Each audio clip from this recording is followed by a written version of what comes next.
Primetime Asia on NewsX World. Let's take a look at the top headlines of this hour. Indian Prime Minister Narendra Modi has rolled out the red carpet for Russian President Vladimir Putin, as all eyes are trained on the 23rd Annual India-Russia Summit, deepening defense cooperation, civil nuclear ties, and augmenting trade to $100 billion by 2030 are all on agenda.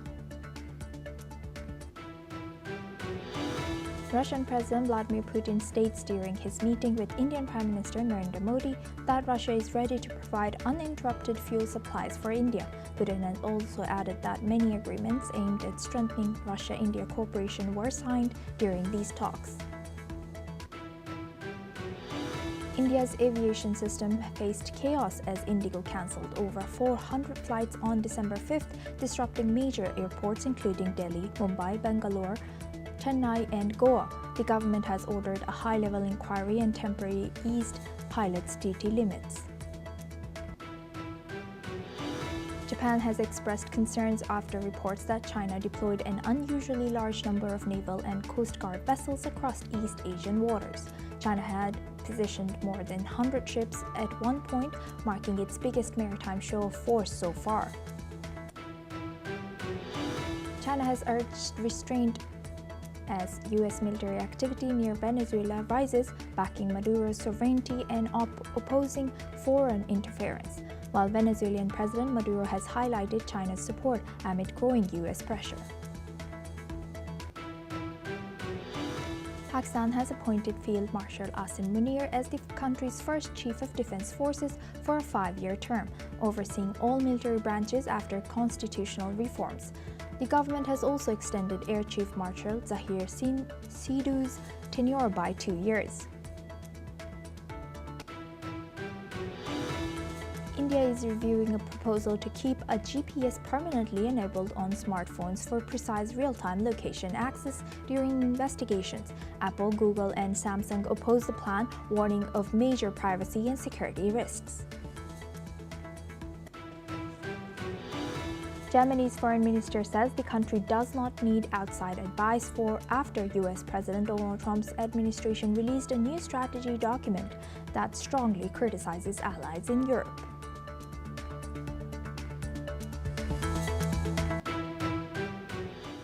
Now we start this hour with President Putin in India. Russian President Vladimir Putin is in New Delhi for a 2-day state visit, where he has held talks with Indian Prime Minister Narendra Modi. The visit marks the 23rd India-Russia Annual Summit and comes amid efforts to strengthen bilateral trade, particularly in defense, energy, technology, and high-value sectors. The leaders have reaffirmed their commitment to the special and privileged strategic partnership, celebrating 25 years of strategic ties. They've emphasized mutual trust, respect for core national interests, and strategic convergence as the foundation of this long-standing relationship. During the summit, both sides have signed agreements covering temporary labor, activity, cooperation against irregular migration, healthcare, medical education, food safety, maritime training, fertilizers, customs, postal services, and academic exchanges as well. These initiatives to simplify visas, promote cultural exchanges, and expand joint investment, trade, and energy partnerships were also announced. At the India-Russia Business Forum, Indian Prime Minister Narendra Modi highlighted India's emergence as a global hub of skill, talent, and innovation.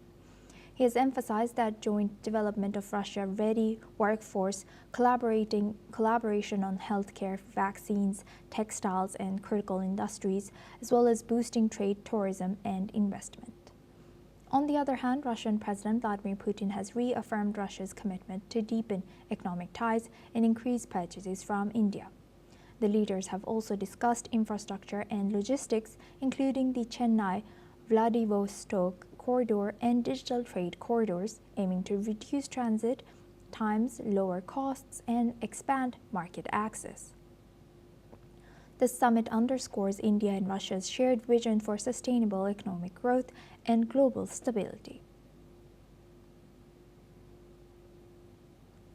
Now for this discussion, we welcome Professor Georgi Toleraya. He's a professor at Russia Academy of Science in Moscow, joins us live from Moscow. Thank you very much, Professor, for joining us again. Hope you're staying safe and well. Now looking at this, how has President Putin's visit to India influenced or has shown the current trajectory of India-Russia relations, especially amid shifting global alliances? Hello? Yes, I can hear you, Professor. Okay, I cannot hear you. What did you ask? Say it again, please. Yes, so how has current Putin's visit to India, how do you think this has influenced or shown the current trajectory of Russia-India relations? It's a really remarkable milestone. It's the visits are usually called historic, but I think that this one is really historic because it's for the first time that President Putin came to India after the start of the war in Ukraine, and he was welcomed in an unprecedented manner by Prime Minister Modi. So this is really a very remarkable diplomatic event, and it also underscored the historical ties between the two countries and the firm foundation on which these relations are based. If only that would be the meaning of the visit, that would have been enough of symbolism to demonstrate to the world the extent of Russia-Indian enmity. But also there was some very important achievements in the economy, in the agreements for the future. And I'm not still ready to comment on all those because I understand that the Russia-Indian Business Forum is still not over. But there are lots of very remarkable new details in the energy cooperation. For example, the small modular nuclear reactors, and in energy, as well as in bilateral trade, including the possibility of signing the free trade agreement between the Eurasian Economic Union and India. So this lays a very firm foundation for future cooperation for decades to come. And Professor, how do you think how are Western nations who, in Russian term, Russophobic, or who want to corner Russia or who want to make Russia feel alone, how do you think these countries in West are seeing this India and Russia ties? Well, we've got the problem with Russia. Looks like they swallowed their tongue. They tried in the beginning of the visit, before the visit, they tried to comment in a very negative manner that Putin is not going to achieve what he's got, and he's only doing this just to show that he's not alone in the world. But now I haven't seen any really analytical comments from the part of the West because they wanted India to stop the imports of Russian oil. They wanted India to provide some kind of criticism of Putin for the Ukrainian war, but that didn't happen. So we shall see what blame, what fault they'll find with Putin-Modi talks in the days to come. They surely will, but so far I think they're mostly speechless. And what do you think, what message was or does Putin's visit to India send to all the nations who were criticizing it, like you said, or who were showing negative message towards this? Well, I think it shows very well that the countries, first of all, they are guided by their own national interests, and that's what both Russia and India are doing. And they're not going to follow somebody's instructions or advices, which are also based on the national interests, but often unmasked, that they correspond to some kind of high values or humanitarian issues or something abstract. And I think that this Russian-Indian contact is exactly shows how the modern policy is formed, what is to be expected, and how in the future the relation between the great powers, between the different centers of power will evolve. It's a big lesson, and it's, as I said, it's a milestone not only in the bilateral relations, but also in the international relations and the change of the global order to a new multipolar, or what I prefer, polycentric world order, where all the nations are equal and all the interests are to be taken into account. And lastly, Professor, how do you think, in what ways has this pressure by U.S. or about, stopping to buy Russian oil and gas and Ukraine's war, how do you think it has impacted India-Russia relations in any way?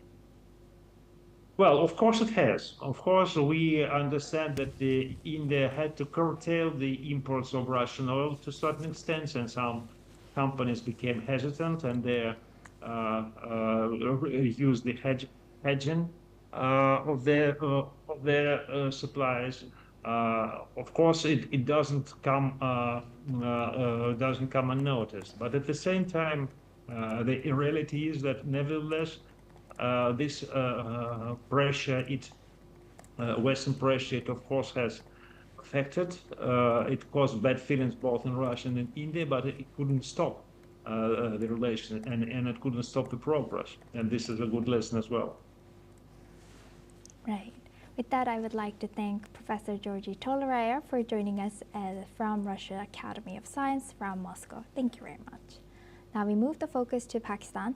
Asim Munir has been formally appointed as Pakistan Armed Forces' first ever Chief of Defense Forces. He will be continuing simultaneously as Chief of Army Staff for a 5-year term, following approval by Shehbaz Sharif and President Asif Ali Zardari.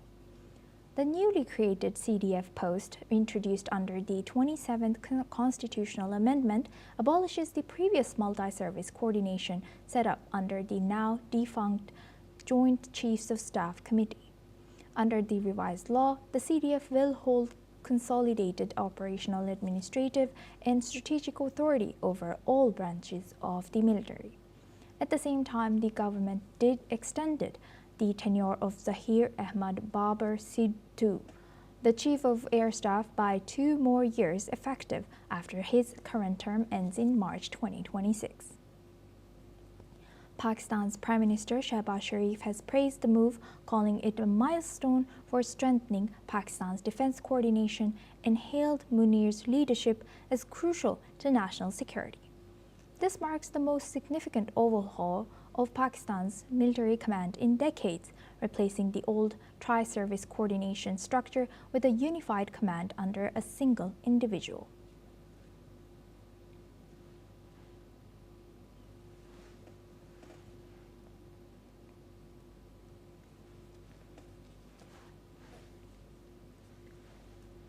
India is reviewing a telecom industry proposal that would require smartphone makers to keep satellite-based GPS location services permanently enabled, giving authorities near precise real-time location within about a meter during investigations.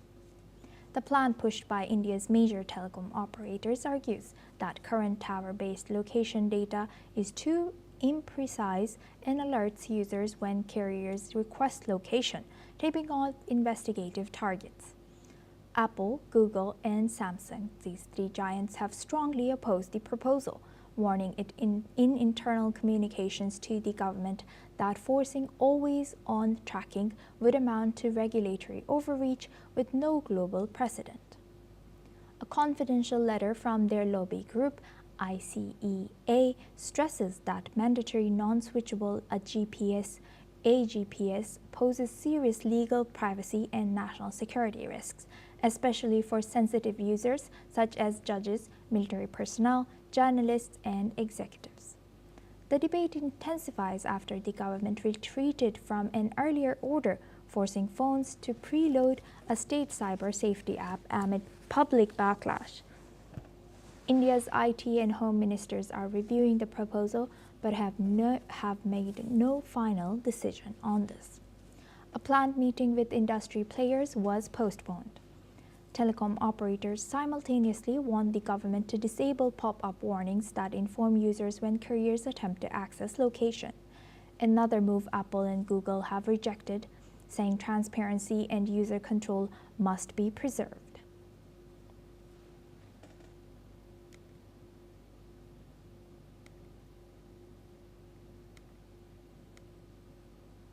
India is reviewing a telecom industry proposal that would require smartphone makers to keep satellite-based AGPS location services permanently enabled, giving authorities near precise real-time locations within about a meter during investigations.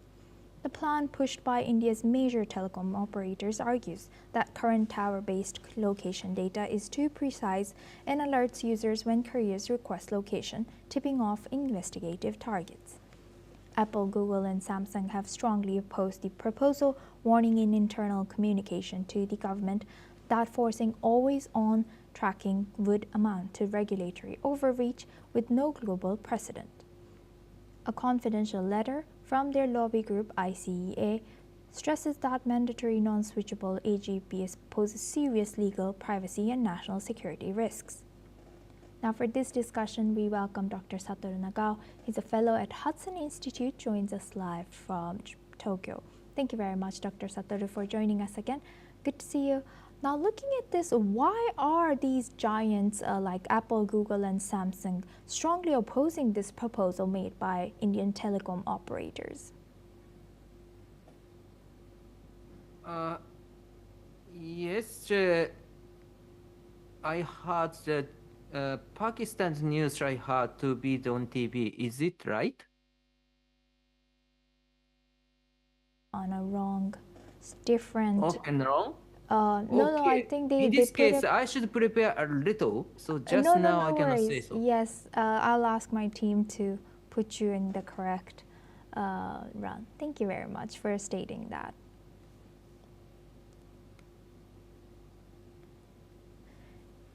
India is reviewing a telecom industry proposal that would require smartphone makers to keep satellite-based AGPS location services permanently enabled, giving authorities near precise real-time location within about a meter during investigations. The plan pushed by India's major telecom operators argues that current tower-based location data is too imprecise and alerts users when carriers request location, tipping off investigative targets. Apple, Google, and Samsung have strongly opposed the proposal. Now we move on the focus to India's Indigo. India's aviation system has descended into chaos as Indigo cancelled over 400 flights on December 5th, 2025 today. This nationwide disruption across major airports including Delhi, Mumbai, Bangalore, Ahmedabad, Chennai, Goa, and Raipur. Passengers have faced delays of more than 12 hours, missing baggage, suspended terminal entry in some airports, and widespread protests. The Ministry of Civil Aviation has ordered a high-level 4-member inquiry to committee to investigate the root causes of this collapse, from pilot rostering to failures to manpower shortages and compliance gaps with new flight duty time limitations. The committee must report within 15 days. In an unprecedented move, the DGCA temporarily lifted night duty limits and placed FDTL orders in abeyance, allowing Indigo flexibility to deploy pilots amid shortages. Delhi Airport has halted all Indigo departures until midnight. Mumbai has reported more than 50% cancellations. Over 100 flights were cancelled across major Gujarat airports. Goa saw a severe tourism impact, and railways added extra coaches on the Jammu-Delhi Rajdhani to assist stranded travelers.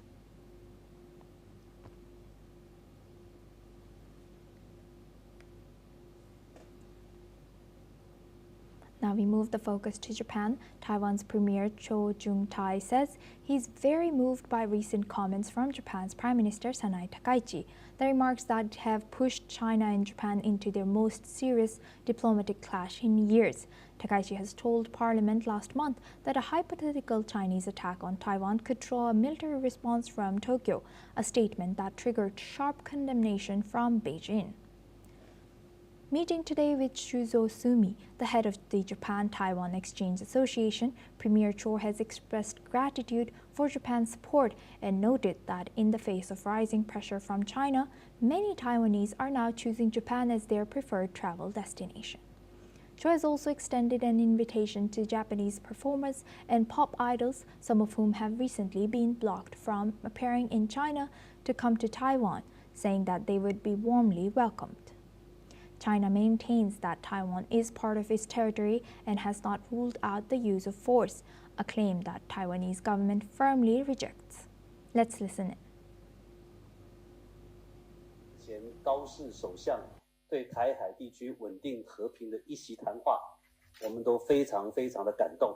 这代表一种正义跟和平，也对高市首相跟日本的政府跟国人能够在这种高压抗压底下继续坚持这种正义跟和平，我们表示非常的感谢。Now for this discussion, we welcome back Dr. Satoru Nagao. He's a fellow at Hudson Institute, joins us live from Tokyo. Thank you very much, Doctor, for staying with us. Now, how is this developing the conditions or the status of Japan-China relations after? It's been almost 3 weeks after the statements were made by newly elected Prime Minister of Japan. To avoid the escalation, Taiwan side avoid to support Prime Minister Takaichi's response in the official level. So that's why in the past, the indirect message Taiwan side said PM Takaichi's explanation is welcome. For example, when the China blocked the import fish from Japan, that time the president of Taiwan tried to eat sushi bowl and to show fish came from Japan is welcome. So something like that. This is quite indirect message. So why? Because if the Taiwan side strongly supports PM Takaichi's comment, there's a possibility the current Taiwanese government want to be the independence, and it could be the reason for China to attack Taiwan militarily. So that's why to avoid such kind of situation, to avoid the escalation, in this case, as a careful manner, Taiwanese officials avoid to express something about the PM Takaichi's remark. But at the same time, they have already known that what happened in Hong Kong, what happened in Xinjiang Uyghur, what happened in other some region, Tibet, Inner Mongolia, etc., etc. That's why Taiwanese people do not want to be part of China. So if the Japan will help, even if this is a possibility, PM Takaichi said, even if the possibility, this is quite welcome. And so 3 weeks after that, now is the time for Taiwan to express some thank you to Japan and to strengthen relation with Japan. That was happening. And volunteer-based, many Taiwanese people buy the airplane ticket because the Chinese canceled the airplane ticket to come to Japan. So that's why indeed the Taiwan side people's support to the PM Takaichi's remark is very fixed and strong. So that, and in the past, Japan supported Taiwan, and Taiwan is, at least the Taiwanese side said, and so that's why the Taiwanese side try to support Japan if Japan faces a crisis with China. So China's attitude towards the PM Takaichi strengthens the relation between Japan and Taiwan now. So it could be the more strong bond between Japan and Taiwan, and that is not good for China, I think. Right, and how do you think, how is Taiwan using this carefully using soft power here? As you mentioned, it has been 3 weeks, and now finally Taiwan has started to comment on Japan's comments. Yes, of course, the careful manner, step by step, the Taiwan side tell their opinion about Japan's attitude, and it is welcome. This is a good welcome for Japanese, well received, of course. So that's why this is very well cared manner, but this is it is no doubt this is good. And at the same time, in this case, of course, without the capability, just will is not enough. So that's why both Japan side, Taiwan side, or Philippine side, US side need to strengthen our relations. And of course, South Korea, Australia, and we wish India will join, of course, but Vietnam also, the Southeast Asia also. Maybe everyone should support maintaining status quo is benefit of all of us, and invading Taiwan or attacking Taiwan is not acceptable. That is needed. So even if the careful manner is a little bit slow move, but at the same time, one by one, indeed, it has progressed, and that is very good news indeed. Yes, indeed. With that, I would like to thank Dr. Satoru Nagawa for joining us today from Japan and sharing that insight. Now we move the focus to Sri Lanka. Devastating landslides in Sri Lanka's central province of Kandy has turned the village into a burial site with dozens buried alive. According to the Sri Lankan authorities, they have reported that 6 houses were completely destroyed by the landslides, and some victims are yet to be recovered, and 481 people have been killed due to heavy rains triggered by Cyclone Ditwa. Meanwhile, some locals have responded. Let's listen into what they have shared. මෙච්චර කාලෙකදී මේ වගේ වතුරක් ආවේ නැහැ. මේ වතුර එන ප්‍රමාණය අපි දන්නා. ඒ ප්‍රමාණයෙන් තමයි ඉතින් අපි ගෙවල් දොරවල් හදලා මේවා කරගෙන තිබ්බේ. ඊට ඉස්සරහත් ගන්න පොඩි කාලේ ඉඳන්ම මේ ප්‍රමාණයට වතුර ආවේ නැහැ. මේ අවුරුදු 70ට මම දන්න ප්‍රමාණයට මේ වගේ විශාල වතුරක් ආවේ නැහැ. මේ වගේ හානි වුණෙත් නැහැ. සම්පූර්ණ හානිය තියෙනවා ගෙවල් 6කට අයකට ඒකෙන් මේ බේරන්ට ඇවිල්ලා 13 දෙනෙක්ට ඉහළ ප්‍රමාණයක් අපේ දල වශයෙන් කිව්වොත් බේරන්ට ආපු කට්ටිය 13 දෙනෙක්ට ඉහළ ප්‍රමාණයක් නැති වුණා. මෙතන මේ පදිංචිකරු හිටියට 15කට ආසන්න ප්‍රමාණයක්ම නැති වුණා. මේක එතකොට මේ නාය ගිහිල්ලා පල්ලා එක ගෙදරක නාය ගියා. ගියාට පස්සේ අපේ නංගි මසිනයි උදව් කරන්න ගියා. උදව් කරන්න ගිහිල්ලා ඒ කට්ටිය සාමාන්‍ය ටික දෙනෙක්ව බේරගලා පල්ලා ගෙදරක හිටියා. පල්ලා ගෙදර ඉන්නකොට උඩ කෑල්ල අනිත් පැත්තෙත් කඩාගෙන ආවිල්ලා ඔක්කොම ටික මේවා වුණා. යට වුණා පස්සට යට. That's all we have time for. Keep watching NewsX World for more news updates from around the world.